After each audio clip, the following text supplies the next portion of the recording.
Tvrdíš, že chceš víkend strávit někde na pláži, tak mě to uráží. Já do báglu raději hodím termoprádlo, rum a pohory a zmizím na hory.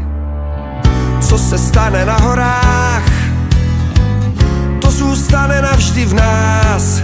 Hlavně nechci sedět doma v bačkorách. Tak sorry, že mám rád hory, je to dlouhodobý vztah, je to malá story. Tak sorry, že mám rád hory, tady to mám rád, je to láska na pořád. Tak sorry, že mám rád hory, je to dlouhodobý vztah, je to malá story. Tak sorry, že mám rád hory, tady to mám rád.